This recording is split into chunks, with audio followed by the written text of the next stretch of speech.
Okay. A lot of people have been talking about the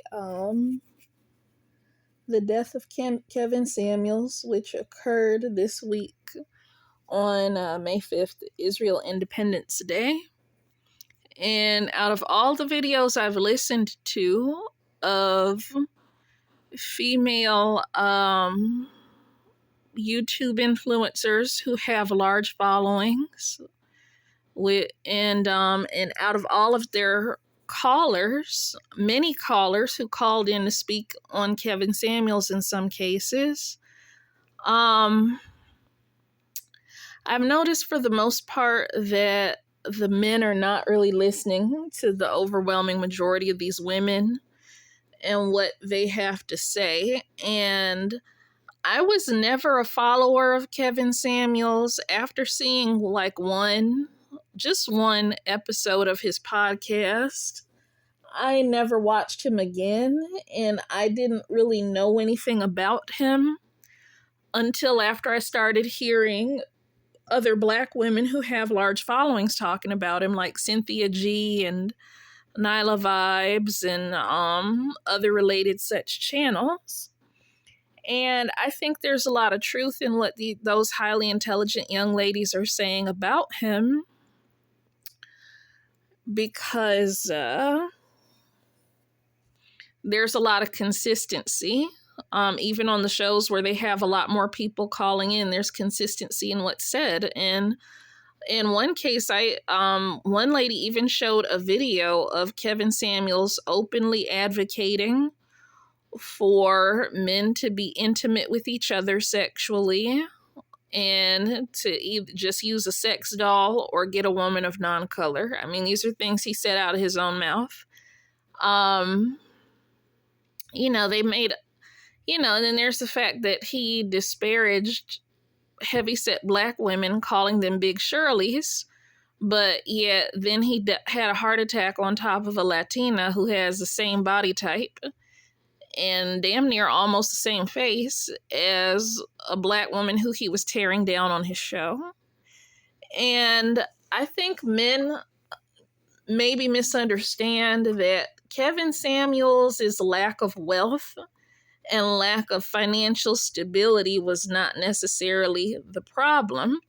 The problem is that a lot of Black women, they don't want to be in a relationship getting beat up, cheated on almost constantly, infected with STDs repeatedly. They don't want to be getting their children molested in a relationship just because your income is too low for you to afford 2 to 10 or 100 women. They don't want to be with a man who's not only not financially stable, but also not good at relationships. And not only not good at relationships, but also refuses to learn how to be better in a relationship. It's not the poverty, it's the treasonous behavior, the recurring infections, the preying on children sexually, being bisexual and then giving them vaginal irritation or a vagina that smells like death because a man's secretly bisexual. Those are the things they hate most, where it's bad enough that you literally cannot afford to be having multiple women financially. You don't have the money for it. It's bad enough that you can't afford to be giving money away to various females and racking up child support you can't afford. But then they take it a step further and they say, okay, well, on top of all that, you're traitors and you just want to do everything except learn how to be better in a relationship, which includes, and some would rather suck dick than learn how to be better toward a woman. Those are the types of issues that women are saying they want to see less of, and that's a challenge because we live in a very Sodom and Gomorrah type situation where a lot of men are locked up and mass murdered in order to attempt to guarantee that all men can have 2 or 10 or 100. You know, that's where a lot of this gay stuff comes from in our society, and it's the same as what happened in Sodom, Gomorrah, and Siwa Oasis, which is still here and still very, very gay. You know, Siwa Oasis didn't get bombed out from the sky, but Sodom and Gomorrah did. So we have confirmation that the stories were true because Siwa Oasis was doing it too, and they're still here, you know, locking the young men out, you know, locking out, killing a lot of men, forcibly turn them gay so that the guys who have resources can be guaranteed to have more than one woman. That's what Sodom and Gomorrah did. And Siwa Oasis, for whatever reason, God saw fit to spare Siwa Oasis and to not bomb it out of the sky. So we have the story today. And these are pagan nations. They were pagan long before there was any kind of even a thought of Islam. So with that said, I feel grateful that God saw fit to bring judgment to Kevin Samuels' work on, you know, Israel Independence Day. I feel grateful for his righteous judgment, but at the same time, I also feel a little bit sorry for Kevin Samuels. I feel a little bit sad for him because he lived a life of like quiet desperation and was trying so hard to hide it, you know, like with the whole thing about where he might have been a male cheerleader, where with him on camera out of his own mouth advocating man-on-man relationships. And you know, with his apartment, he didn't even own a house, he just had a little apartment that was in someone else's name.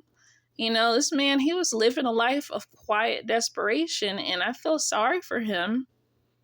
But at the same time, that didn't make it okay for him to be hateful towards Black women, for him to be so treasonous and so aggressive and detrimental in some of his teachings that were radicalizing Black men. You know, that it just because he was living a life of quiet desperation, that didn't make it okay for him to be teaching that things that was just really radicalizing Black men in a wrong and toxic direction. And I'm not mourning his death, but at the same time, I kind of feel a little bit sorry for the man. You know, I feel sorry for the level of quiet desperation in his life that he seemed to be hiding behind a nice suit and a camera. But I'm not sorry for him getting judged for what he did to Black women as a whole. What he did to Black men as a whole. And I can only hope that, you know, all of any of us can hope is that we don't take things too far in life. You know, there are times in life where not taking something far enough can be very, very detrimental and very dangerous. And then there's other times where some things go too far and it's unjustified. And it's my hope that I myself will never become so blinded as to be going too far in the wrong direction in thinking or doing, as so many people do every day without realizing it. You know, it's not just Kevin Samuels, but, you know, when I look at Africa, America, all these different ethnic groups, I can see where everybody's individual faction is going way too far in the wrong direction in one respect or another. It's blatantly obvious. And that's why I hope to maintain a clear head and a clear perspective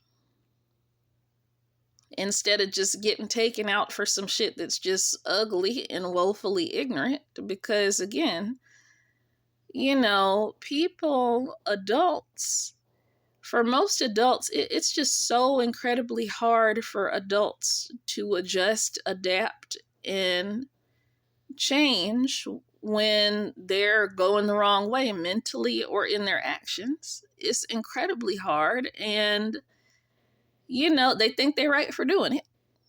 That's not just a white people problem. It's not just a black men problem, Asian, Native American, whoever problem. No, like, we all have something seriously wrong in one direction or another. And if we can't find it within ourselves to properly address that, then I do believe that the human species probably will not exist on this planet for a whole lot longer if that's not addressed. Like, seriously.